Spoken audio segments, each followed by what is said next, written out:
Année après année, le cosmos nous dévoile ses secrets. Ses explosions d'étoiles, ses gigantesques trous noirs, ces impressionnants nuages de gaz. Partout, sur Terre comme dans l'espace, des télescopes de haute technologie captent les signaux d'un univers invisible. D'un cosmos dont la taille, l'âge et la violence sont à peine concevables. Les télescopes élargissent sans cesse notre champ d'observation de l'univers. Les scientifiques se livrent une course effrénée à la découverte, à l'aide de télescopes toujours plus grands, toujours plus hauts et toujours plus perfectionnés. À chaque fois que nous explorons une nouvelle partie de l'univers, nous allons de découverte en surprise. Tout au long du XXe siècle, les télescopes nous ont livré des images provenant d'au-delà de notre planète, d'au-delà de notre galaxie, nous dévoilant des phénomènes qui dépassent notre imagination, comme la naissance de notre univers, la matière invisible ou le mystère de l'énergie noire. Quant à la question du destin ultime de notre univers, elle reste encore en suspens. L'énergie noire est une des clés qui nous permettra de comprendre le sort de l'univers. L'expansion de l'univers est-elle infinie?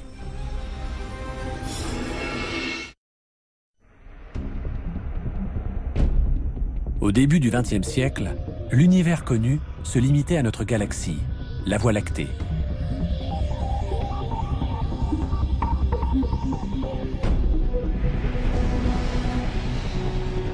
Depuis, nous sommes entrés dans l'âge d'or des découvertes cosmiques. Les télescopes repoussent les limites de notre compréhension du cosmos. Organisés en de vastes réseaux à travers le monde, ces impressionnants télescopes nous révèlent des mystères qui ne cessent de nous émerveiller.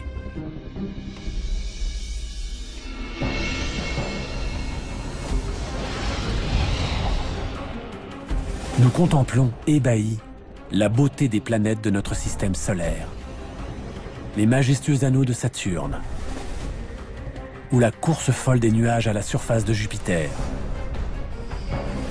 Mais au-delà de notre système solaire, nous découvrons l'existence d'exoplanètes, orbitant autour d'autres soleils. Et par-delà notre galaxie, ce sont des centaines de milliards d'autres galaxies, comme celle d'Andromède, du Sombrero ou du Tourbillon, qui comptent chacune des centaines de milliards d'étoiles. Nous avons détecté des trous noirs gigantesques, tournoyant furieusement au cœur de certaines galaxies, dont la nôtre. Nous avons assisté à des supernovas, des explosions d'étoiles, à des millions d'années-lumière de la Terre, qui éjectent à des vitesses spectaculaires des gaz atteignant des températures phénoménales. Et à l'intérieur d'épais nuages de gaz et de poussière, s'élevant à plusieurs milliards de kilomètres, nous avons décelé la naissance de nouvelles étoiles. Les télescopes élargissent sans cesse notre champ d'observation de l'univers. Aujourd'hui, les télescopes les plus perfectionnés nous livrent des mystères jusqu'alors invisibles, que nous commençons seulement à comprendre. La matière noire, la trame invisible sur laquelle tout notre cosmos est bâti. Et l'énergie noire, une force invisible, mais d'une telle puissance qu'elle repousse les limites de notre univers. À chaque fois que nous explorons une nouvelle partie de l'univers, nous allons de découverte en surprise.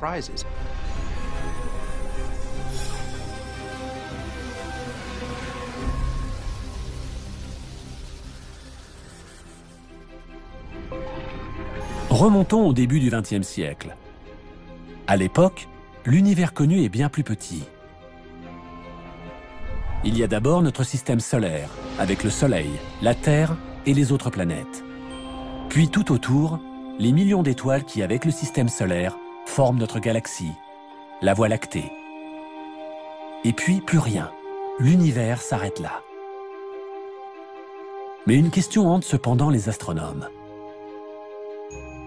La grande question qui agitait le début du XXe siècle était de savoir si l'univers ne se constituait que de notre Voie lactée ou s'il existait d'autres galaxies.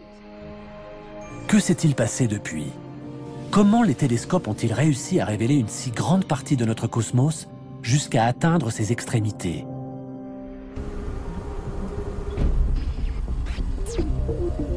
Une petite révolution voit le jour au début des années 1900.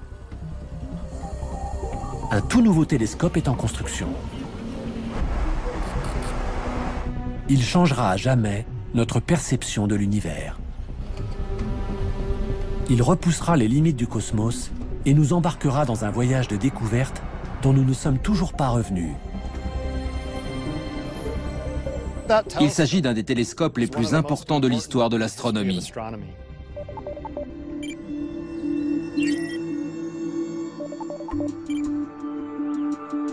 Voici comment tout a commencé.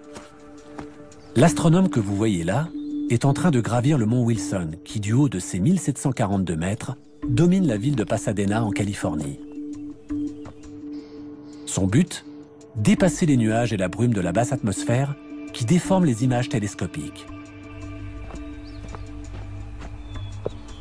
Il souhaite étudier la possibilité de construire un observatoire au sommet de ce mont, car l'air y est d'une grande pureté.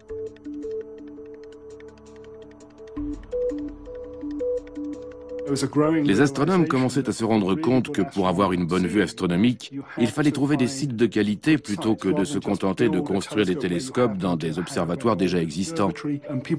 Il devenait évident que les montagnes de l'ouest des États-Unis offraient d'excellentes conditions. À l'époque, la simple idée d'installer un observatoire en haut d'une montagne est révolutionnaire et nécessite une lourde organisation logistique.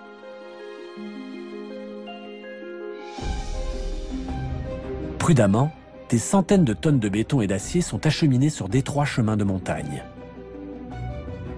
Mais la pureté du ciel en vaut la peine. L'observatoire du mont Wilson deviendra le plus haut observatoire du monde, ainsi qu'une référence pour tous les autres observatoires construits par la suite. L'homme à l'origine de cet observatoire s'appelle George Ellery Hale. Il s'est donné pour objectif de résoudre le plus grand mystère du cosmos, découvrir s'il existe quelque chose au-delà de notre galaxie.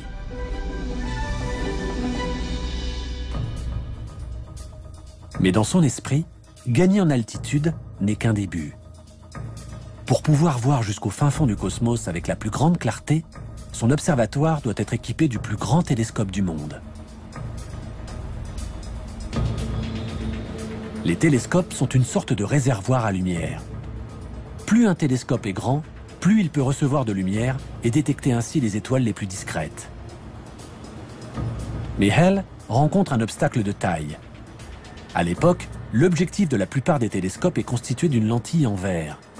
Or, à partir d'une certaine taille, les lentilles se déforment sous leur propre poids, ce qui provoque une distorsion des images. Les lentilles en verre ont atteint leurs limites. Hale affine donc son cahier des charges. Ce dont il a besoin, c'est d'un télescope géant capable de recevoir un maximum de lumière et qui ne soit pas équipé de lentilles. Il se tourne alors vers un télescope inventé par Isaac Newton en 1668.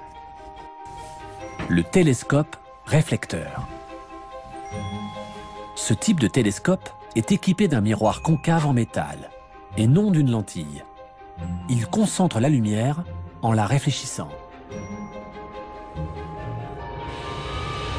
Hale décide alors d'entreprendre la construction du plus grand télescope réflecteur jamais construit.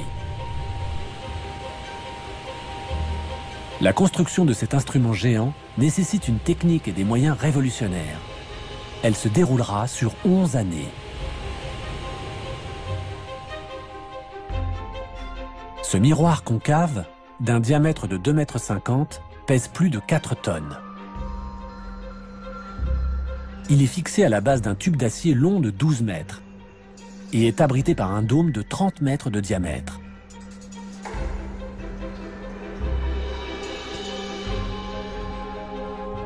C'est finalement en 1917 que les foules, médusées, viennent admirer le plus grand télescope jamais construit au monde.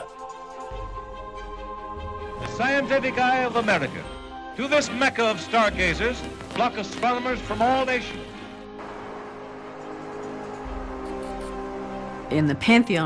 Dans le panthéon des télescopes astronomiques, on peut dire sans hésitation que celui du mont Wilson est le plus important de l'histoire de la cosmologie. Ce télescope a permis de faire tant de découvertes qu'il est aujourd'hui incontournable. Rapidement, cet immense télescope est dirigé vers une des plus vieilles énigmes de l'astronomie. Depuis des siècles, ces étranges nuages lumineux qui flottent parmi les étoiles intriguent les astronomes. Ce sont des nébuleuses. Certaines se présentent sous forme de tourbillons ovales, d'autres arborent de délicates spirales étoilées ou déploient dans le ciel leurs tentacules. Elles sont des milliers à apparaître dans l'objectif des télescopes, mais personne n'en connaît ni leur nature, ni à quelle distance elles se trouvent. Certains astronomes pensent que quelques-unes de ces nébuleuses pourraient se trouver en dehors de notre Voie lactée. Ces nébuleuses seraient-elles alors ce que l'on appelle à l'époque des univers-îles, des galaxies semblables à la nôtre? Si tel est le cas, alors notre connaissance de l'univers et de ses limites s'en trouverait bouleversée. L'observatoire de Hale lève enfin les contraintes techniques qui paralysaient jusqu'alors les recherches astronomiques. Hale invite les meilleurs astronomes du monde à venir l'aider à résoudre une fois pour toutes cette énigme. Parmi eux se trouve un jeune homme, un certain Edwin Hubble. Edwin Hubble était un des plus grands astronomes d'observation. On lui doit un nombre impressionnant de découvertes décisives. Hubble passe des nuits entières à scruter les nébuleuses, vissées au télescope du mont Wilson. Une en particulier retient son attention, la nébuleuse d'Andromède. En effet, elle livre grâce au télescope des détails jusqu'alors invisibles. C'est finalement grâce à la puissance de ce télescope que les nébuleuses allaient devenir accessibles et que l'on ferait toutes ces découvertes qui allaient radicalement changer notre compréhension de l'univers.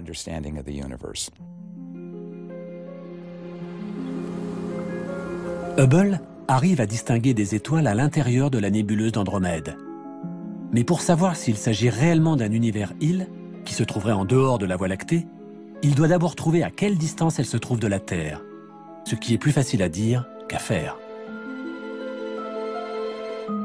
Réussir à calculer des distances dans l'immensité de l'univers est une des missions les plus délicates des astronomes.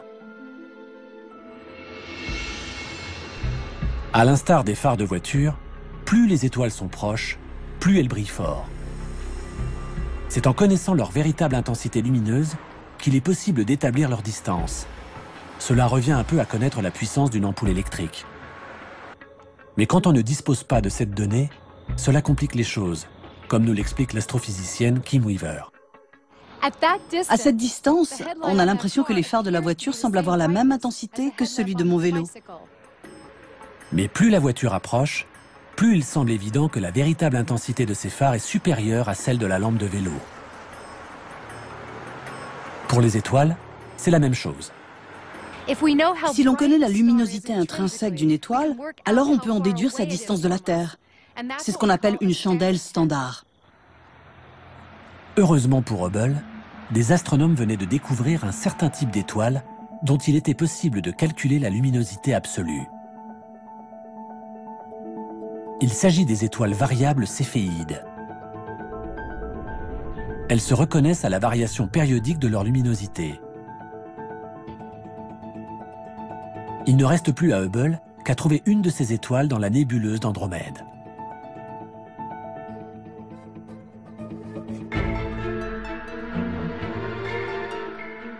La nuit, il scrute patiemment les cieux, à l'aide du télescope. Et le jour, il analyse les clichés pris durant la nuit, dans l'espoir de repérer une étoile dont la luminosité aurait changé. Enfin, le 6 octobre 1923, après des mois de labeur, Hubble touche au but. Il repère une variable céphéide en bordure d'Andromède. Voici le cliché original d'Edwin Hubble, sur lequel il a trouvé la première céphéide de la galaxie d'Andromède. Il a d'ailleurs marqué d'une croix la position de cette céphéide et ajouté VAR avec un point d'exclamation pour souligner le fait qu'il s'agissait d'une variable céphéide. C'est donc en comparant deux clichés qu'il s'est rendu compte du changement de luminosité de cette étoile. Hubble établit alors une mesure qui restera dans l'histoire: la distance qui sépare une nébuleuse de la Terre. Il calcule qu'Andromède se trouve à 800 000 années-lumière de nous, c'est-à-dire 8 fois plus loin que les étoiles les plus reculées de la Voie lactée. Par conséquent, Andromède se trouve à l'extérieur de la Voie lactée. Hubble vient de prouver l'existence d'une autre galaxie que la nôtre. C'est une preuve irréfutable et Hubble explose de joie. Il sait combien cette découverte est importante. Grâce à ses recherches, Hubble vient de faire exploser les frontières de notre univers. Le cosmos ne se résume pas qu'à notre seule galaxie.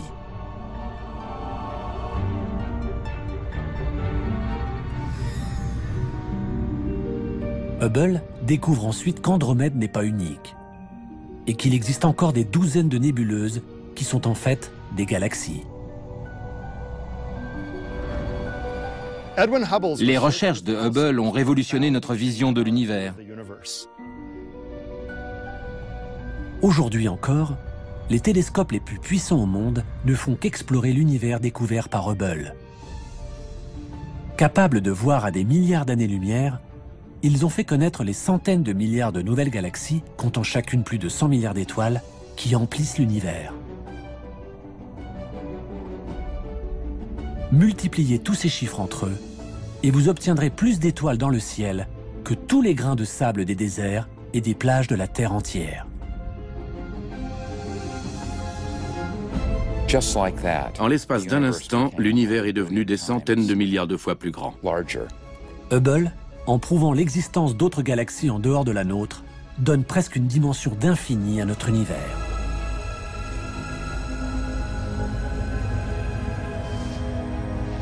Mais ce qu'il est sur le point de découvrir promet d'être encore plus extraordinaire.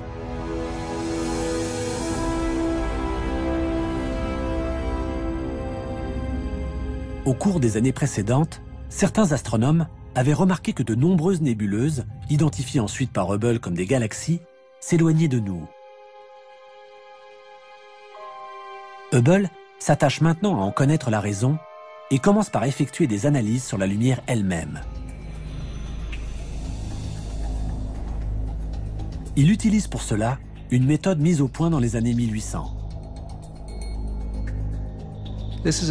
Voici un spectroscope construit vers 1880. Il fait partie de la première génération d'instruments utilisés pour étudier la lumière du Soleil. C'est le genre d'instrument qui a transformé l'astronomie, parce qu'il permet de décomposer la lumière comme jamais on n'aurait pu l'imaginer. Le spectroscope fait apparaître le spectre de la lumière blanche sous forme d'un arc-en-ciel de couleurs. Ce spectre contient des informations utiles pour comprendre le déplacement des étoiles. La lumière se compose d'ondes. Chaque couleur a sa propre longueur d'onde.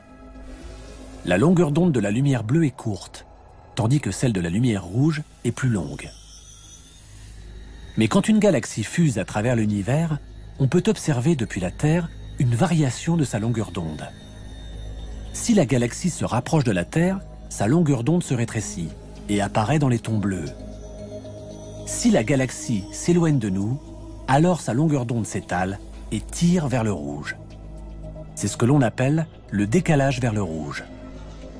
Ce phénomène peut servir de compteur de vitesse cosmique.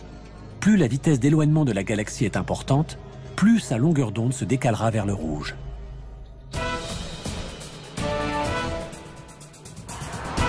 Le son, qui se compose aussi d'ondes, montre les mêmes propriétés. L'astronome Alex Filippenko va nous en faire la démonstration.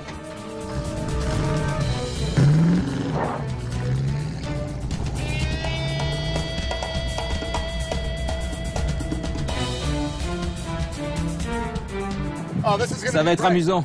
Je vais klaxonner. C'est parti. Le ton du klaxon est constant, bien que la voiture soit en mouvement. Le son qu'entend Filippenko depuis son siège de conducteur est constant. Il ne change pas. Filippenko va à présent rester au bord de la route pour écouter le son du klaxon quand la voiture passera devant lui.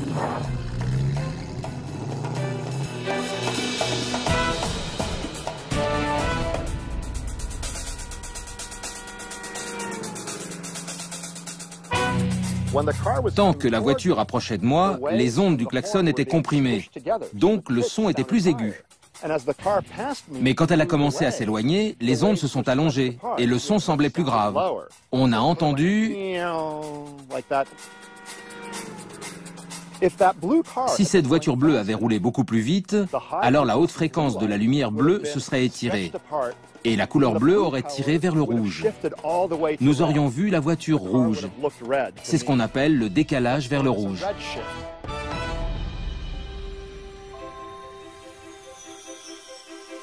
Revenons en 1928. Hubble décide d'étudier le décalage vers le rouge de ces nouvelles galaxies, afin de connaître leur vitesse de déplacement. Il établit un tableau des vitesses des galaxies proches ou plus lointaines. Il cherche à savoir s'il existe une corrélation entre la vitesse de déplacement des galaxies et la distance à laquelle elles se trouvent. Hubble s'épuise des nuits durant à analyser la lumière des galaxies. Mais ses conclusions sont sidérantes. Il découvre que plus une galaxie se trouve loin, plus son décalage vers le rouge est prononcé. Donc, plus vite elle s'éloigne. En 1929, il avait réussi à établir une relation très intéressante entre ces deux phénomènes. Plus les nébuleuses étaient loin, plus elles s'éloignaient vite. Hubble en tire une conclusion stupéfiante. L'univers est en pleine expansion.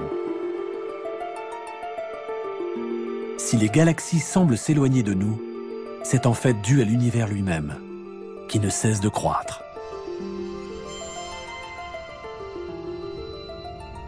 Je vais vous expliquer ce qui se passe dans un univers en expansion.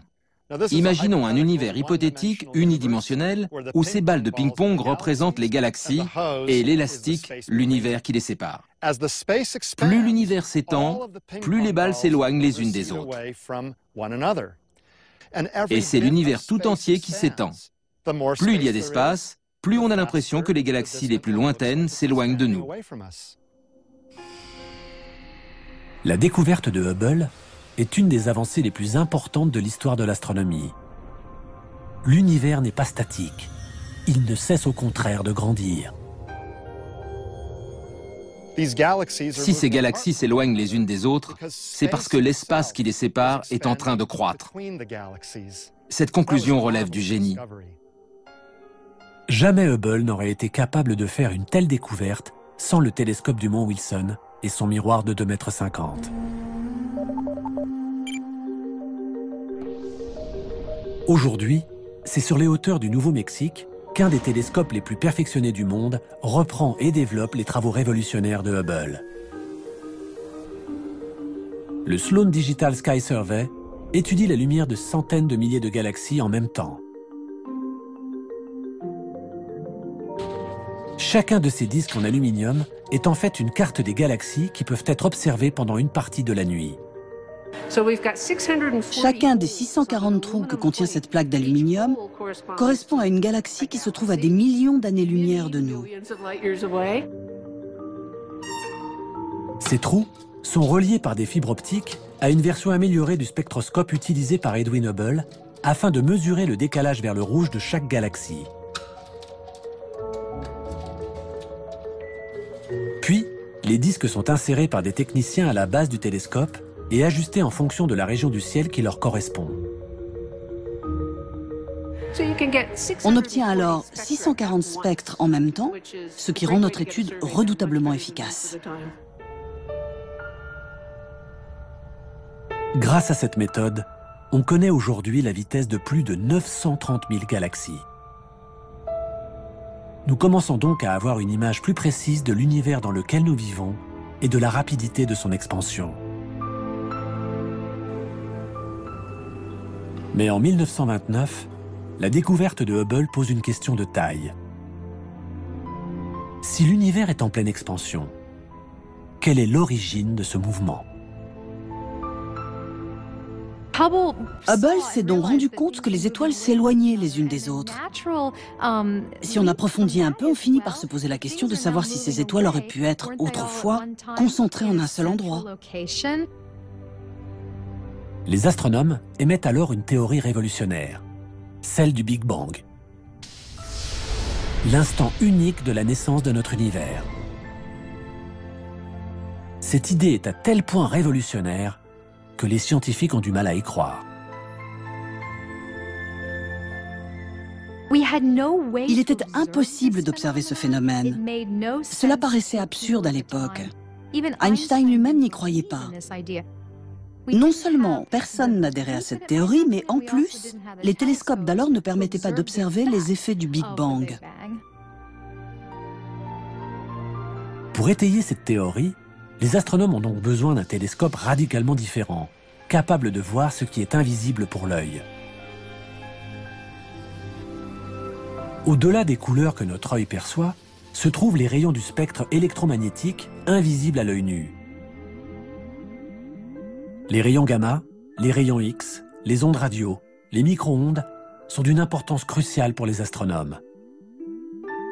Ils peuvent expliquer quelques-uns des épisodes les plus violents de notre univers. L'œil humain ne peut percevoir qu'une infime partie du spectre électromagnétique, des ondes qui fonctionnent comme la lumière. Mais nous avons réussi à voir certaines parties de ce spectre, invisibles à l'œil nu.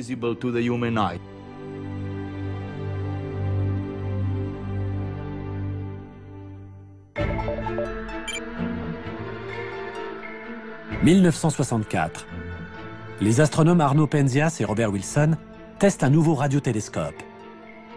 Son antenne géante leur permet de mesurer les micro-ondes et les ondes radio présentes dans l'espace, grâce à la chaleur qu'elles dégagent. Selon leurs calculs, les étoiles de notre Voie lactée devraient émettre une faible chaleur. Mais lorsqu'ils dirigent leur antenne vers l'espace intersidéral, où normalement ils ne devraient rien capter, le télescope, contre toute attente, enregistre quelque chose. Nous pensions que le ciel, en dehors de la Voie lactée, serait très froid, voire qu'il frôlerait le zéro absolu. Mais à notre grande surprise, nous avons constaté que sa température s'élevait à 3 degrés au-dessus du zéro absolu. Ce mystérieux signal semble provenir d'un peu partout. Nous avions un son ou un signal, si vous voulez. Était-ce des ondes radio? Était-ce autre chose? Nous n'en avions aucune idée. Penzias et Wilson pensent d'abord qu'il s'agit d'un problème de fonctionnement du télescope, qui provoquerait une interférence. Ils vérifient tout, allant même jusqu'à balayer les déjections de pigeons qui jonchent l'antenne.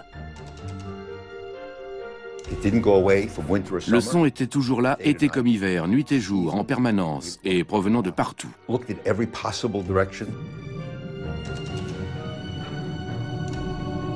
Étaient-ce les restes d'une explosion nucléaire ou des particules chargées qui flottaient dans l'atmosphère? Comment savoir? Penzias et Wilson sont dans une impasse. Mais ils entendent parler de travaux menés par une équipe de scientifiques un peu plus loin dans leur rue, à l'université de Princeton. Robert Dicke et ses collègues viennent de démontrer qu'il devrait être possible de capter la rémanence du Big Bang. Ils en ont même calculé la température qui devrait atteindre les 3 degrés Kelvin au-dessus du zéro absolu.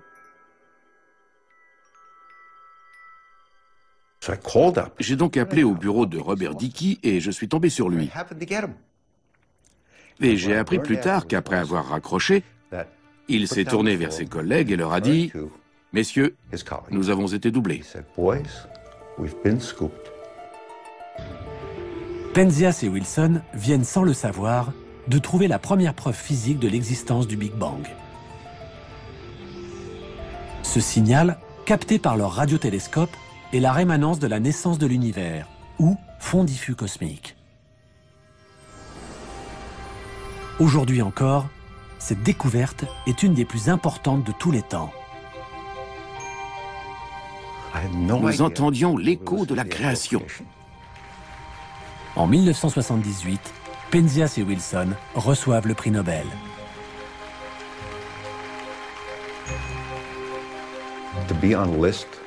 Se retrouver sur la même liste qu'Albert Einstein, dans la même lignée, était tout bonnement inconcevable. Comment se comparer à toutes ces personnalités qui avaient reçu des prix Nobel? Cette découverte, en 1964, de l'écho de la radiation du Big Bang a été la toute première preuve d'un Big Bang chaud de l'origine de l'univers. Penzias et Wilson avaient donc mis le doigt sur une preuve directe du Big Bang. Mais il faudra attendre encore 37 ans et l'arrivée d'une technologie micro-ondes bien plus sophistiquée pour comprendre comment le Big Bang a pu créer l'univers tel que nous le connaissons aujourd'hui.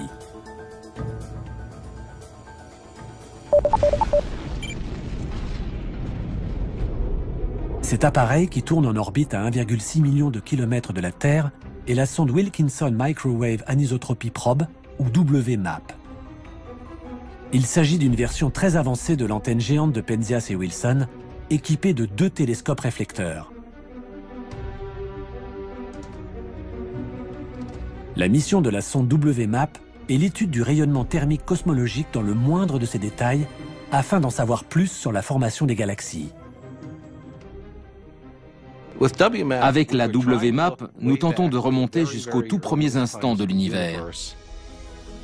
1 an après la mise en orbite de la sonde, les premiers résultats sont cartographiés. Les résultats de l'observation étaient étonnants. Au lieu d'une radiation diffuse homogène, nous mesurions des changements de température d'1 millième de pourcentage sur tout l'univers. La WMAP décèle d'infimes fluctuations de température. Le contraste flagrant des changements de température que l'on peut voir ici, qui vont du plus chaud représenté par le rouge au plus froid en bleu, ne sont en fait que des variations de quelques millionièmes de degrés. Ces variations sont donc infimes, mais elles révèlent à l'échelle du ciel des informations d'une importance capitale pour nous. Ces minuscules points rouges correspondent à des endroits où la matière semble se concentrer et où des noyaux de galaxies finiront par apparaître. Ces indices, ces preuves, nous donnent des renseignements cruciaux sur l'origine des étoiles et des galaxies. Grâce à la sonde WMAP, les astronomes recueillent des informations sur les premiers instants de l'univers qui ont suivi le Big Bang. Nous pouvons en déduire ce qui s'est passé au cours du premier milliardième de la première seconde de l'univers. Je trouve vertigineux de pouvoir remonter si loin dans l'histoire de l'univers. La précision de la sonde WMAP permet aussi aux astronomes de résoudre une autre des grandes énigmes du cosmos: l'âge exact de l'univers. Pour la première fois, les astronomes disposent d'un chiffre précis. Nous savons aujourd'hui que l'univers a environ 13,7 milliards d'années. C'est beaucoup, mais ce n'est pas infini, alors que cela aurait pu être le cas. C'est là une autre des grandes découvertes scientifiques du XXe siècle. Jamais aucun autre télescope n'a été capable de nous faire voyager aussi loin de la Terre et aussi près de la naissance du cosmos. Il nous donne à voir les frontières de l'univers et nous en dévoile des détails insoupçonnés. Mais les micro-ondes qu'il enregistre sont invisibles pour l'œil humain. Sera-t-il possible un jour de contempler les toutes premières galaxies de l'univers de nos propres yeux, dans la lumière visible? Oui, mais pour cela, les télescopes optiques devront bénéficier eux aussi d'une avancée technologique qui les fera prendre leur envol. Liftoff of the Space Shuttle Discovery with the Hubble Space Telescope, our window on the universe. La NASA lance le télescope le plus célèbre jamais construit. Si vous demandez à n'importe quel passant dans la rue de citer le nom d'un télescope, on vous répondra Hubble.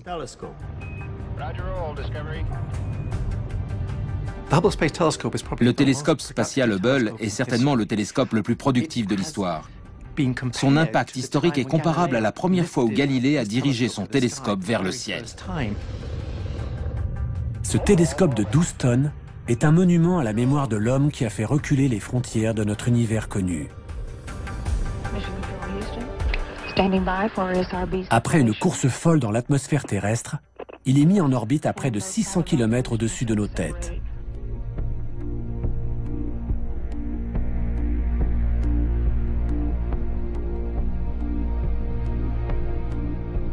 Depuis que Hale avait fait construire un observatoire sur une montagne, les astronomes rêvaient de pouvoir envoyer un télescope dans l'espace. Ici, bien loin de toutes les interférences de l'atmosphère terrestre, aucun nuage, aucun brouillard, aucune turbulence ne vient obscurcir la lumière de l'univers. Le fait d'avoir un télescope dans l'espace nous offre une vue imprenable sur l'univers, et c'est Hubble qui nous a fait remonter le plus loin dans le temps et dans l'espace. Et Hubble, lui, observe la lumière visible. Hubble nous donne les images que nous serions capables de voir si nous étions dans le vide, si nous avions des yeux de 2 mètres, et que nous puissions les garder ouverts pendant 1 semaine. Voilà ce que nous verrions. Ce ne sont pas des images de synthèse, ce sont des photos numériques. Ces photos étonnantes de clarté, prises par Hubble, sont les images les plus extraordinaires qui nous soient parvenues de l'univers. Des restes d'explosions d'étoiles qui fusent dans l'espace. D'immenses nuages de gaz et de poussière d'où naissent de nouvelles étoiles.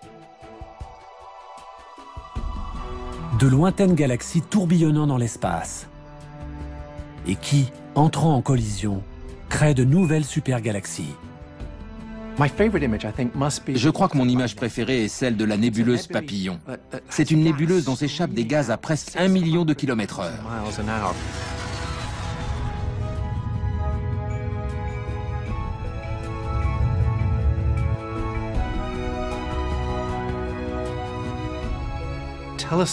Nous remontons dans le temps.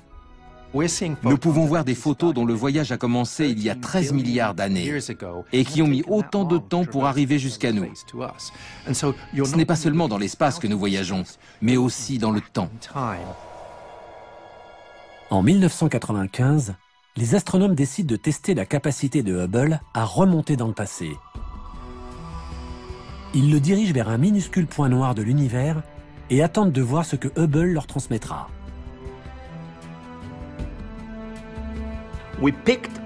Nous avons choisi une microscopique partie du ciel où il n'y avait rien, du moins rien de spécial. Nous avons fixé pendant 10 jours un point noir dans le ciel. C'est comme si on avait demandé à Hubble d'espionner par un ridicule petit trou de serrure de notre galaxie l'univers qui s'étendait derrière.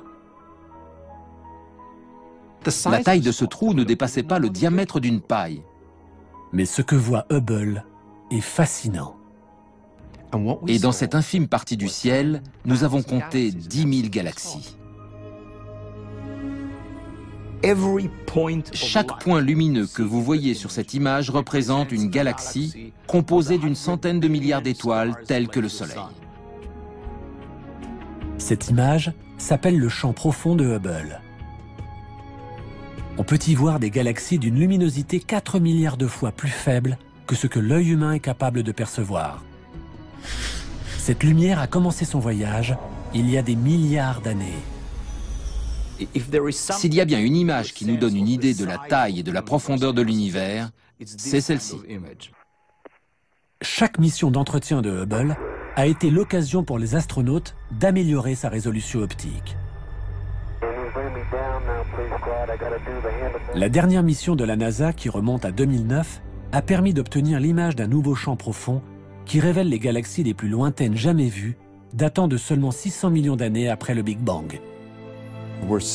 Nous voyons aussi loin qu'il est possible de voir, puisque nous remontons à l'époque de la naissance des galaxies.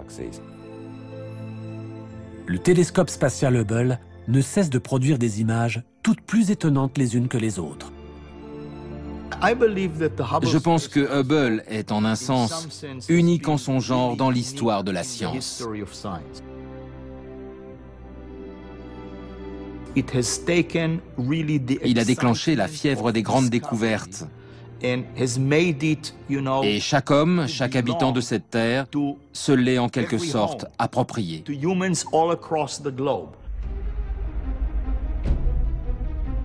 Hubble a permis de mettre les mystères de notre cosmos sous le feu des projecteurs.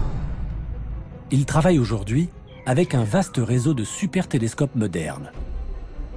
Ensemble, ils tentent d'en savoir plus sur un phénomène inconnu qui a secoué le monde de l'astronomie et qui menace de remettre en question toutes les connaissances que l'on a pu amasser sur l'univers. Une force énigmatique que l'on a baptisée énergie noire. L'énergie noire est une énigme absolument totale. C'est une énergie qui semble avoir été créée de rien, du vide sidéral. Nous ne savons pas ce que c'est. Rien ne laissait présager de la découverte d'une telle énergie noire.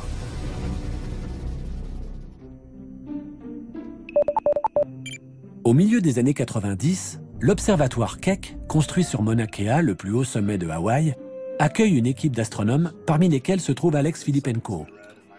Ensemble, ils scrutent les profondeurs du cosmos. Ils savent que l'univers est en pleine expansion. Mais cette expansion durera-t-elle éternellement?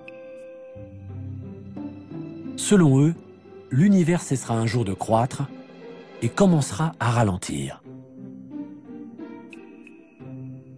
Quand je jette en l'air cette pomme, elle subit la force gravitationnelle de la Terre qui la fait ralentir, s'arrêter et inverser son mouvement. De la même manière, toutes les galaxies pourraient un jour ralentir, puis stopper l'expansion de l'univers. Et cela pourrait être suivi par une contraction de tout l'univers, par un Big Crunch. L'univers pourrait-il être en train d'inverser son mouvement? Pour mesurer la vitesse des frontières de l'univers, les astronomes ont besoin des télescopes les plus puissants de la Terre. Les miroirs des deux télescopes Keck sont véritablement gigantesques. Ils mesurent 10 mètres de diamètre. Ils ont en outre la particularité de ne pas être constitués d'un seul disque de verre, mais de 36 miroirs hexagonaux. L'image qu'ils donnent est d'une clarté exceptionnelle. Les télescopes Keck sont de fantastiques outils. Ils nous permettent de voir des galaxies qui se trouvent aux confins de l'univers visible, à 10, 11 ou même 12 milliards d'années-lumière. Pour connaître la véritable distance à laquelle se trouvent ces galaxies lointaines, les astronomes ont besoin d'une chandelle standard, une étoile qui pourrait servir de maître étalon cosmique. Il y aurait bien les étoiles variables céphéides, dont se servait Edwin Hubble, mais la distance est si grande que leur luminosité serait trop faible. Les astronomes se mettent donc à rechercher dans ces galaxies un type d'étoile bien spécifique, remarquablement brillante. Quand une étoile meurt, elle provoque une explosion d'une violence à peine imaginable. C'est ce qu'on appelle une supernova. Une supernova est une explosion d'étoiles. La mort d'une étoile n'aboutit pas systématiquement à une explosion, mais quelques étoiles se disloquent intégralement et provoquent une gigantesque, une colossale explosion. Encore faut-il trouver le bon type d'explosion d'étoiles.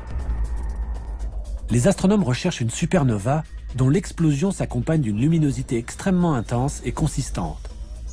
Une supernova de type 1A. C'est une sorte d'explosion nucléaire incontrôlable. Ce sont de véritables bombes nucléaires.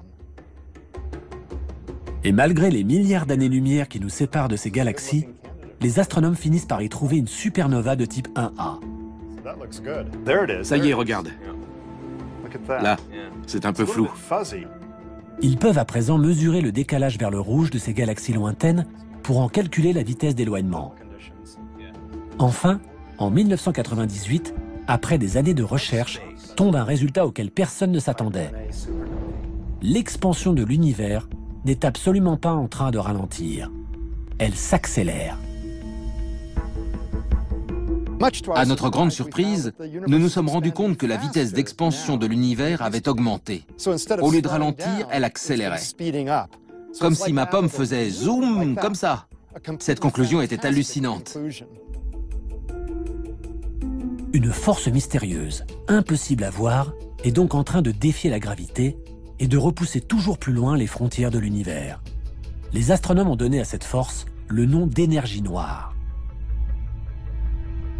Il est possible que la théorie de la gravité d'Einstein soit incomplète et que cette énergie révolutionne quelques-unes des lois fondamentales de la physique. Mais la nature exacte de l'énergie noire et l'influence qu'elle exerce sur notre univers sont autant de questions qui restent actuellement sans réponse. L'énergie noire est une des clés qui nous permettra de comprendre le sort de l'univers. Son expansion sera-t-elle infinie ? L'accélération va-t-elle continuer? Va-t-elle même s'accélérer? Si c'est le cas, l'univers risque de se déchirer.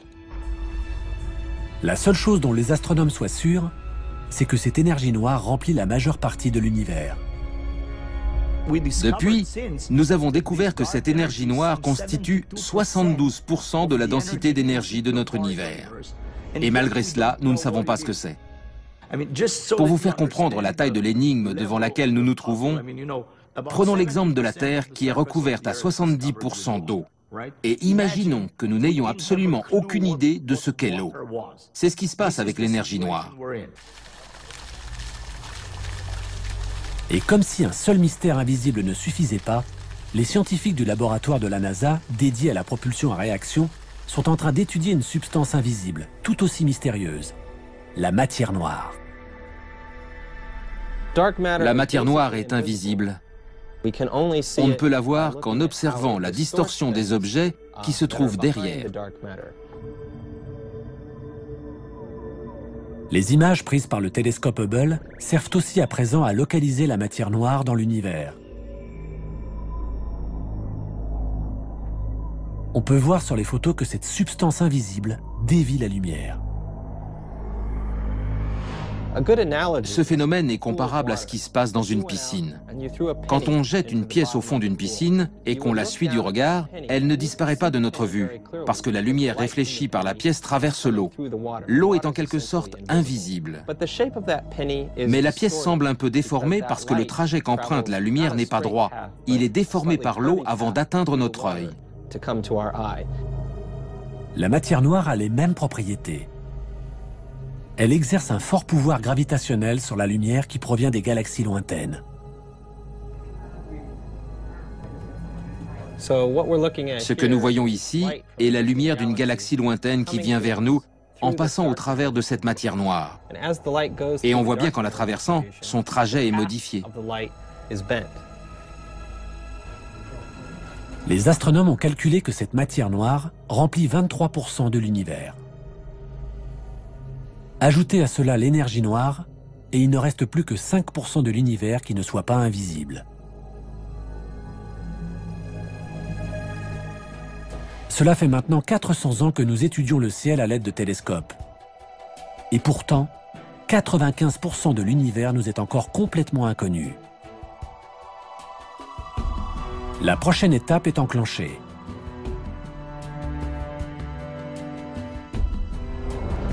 Une nouvelle génération de télescopes, propulsés dans l'espace, installés sur les plus hauts sommets de nos montagnes ou enfouis à des kilomètres sous terre, se prépare à révolutionner une fois de plus notre compréhension de l'univers. Notre connaissance de l'univers dépend exclusivement des télescopes. Ils sont notre unique moyen d'exploration. Nous sommes en train de concevoir des télescopes géants qui nous aideront à avancer sur des sujets fondamentaux, tels que la nature de l'univers, sa composition ou la possibilité d'une vie extraterrestre. La très grande sensibilité des instruments scientifiques actuels les rend capables d'étudier aussi bien le visible que l'invisible. Ce sont eux qui nous livreront les clés des plus grands mystères de notre cosmos. Nous sommes sur le point de découvrir la partie invisible de notre univers. Depuis le jour où pour la première fois l'homme dirigea un télescope vers le ciel, nous n'avons cessé de chercher à découvrir les limites de notre univers. Les progrès de la technologie ont donné naissance à des télescopes toujours plus gros, toujours plus hauts, toujours plus perfectionnés. Grâce à eux, nous avons eu la chance de faire des découvertes toutes plus vertigineuses les unes que les autres. Nous savons à présent combien nous sommes petits comparé à l'immensité de notre univers. Nous sommes même sur le point de découvrir des planètes sur lesquelles pourraient se développer des formes de vie. Y a-t-il des planètes semblables à notre Terre? La vie existe-t-elle ailleurs? Nos futurs télescopes pourraient bien être capables de répondre à ces questions. Étape par étape, nous avons franchi les limites de notre planète, puis de notre galaxie, dépassé ensuite des centaines de milliards d'autres galaxies et atteint les confins de notre univers. Nous sommes virtuellement remontés jusqu'au Big Bang et à l'origine des temps. Les télescopes remettent en question tout ce que nous pensions savoir de notre planète et de sa place dans l'univers. Qui sait ce que nous réserve l'avenir? Il faudra faire le point dans un siècle. Je pense qu'une fois de plus, tout notre savoir aura volé en éclats.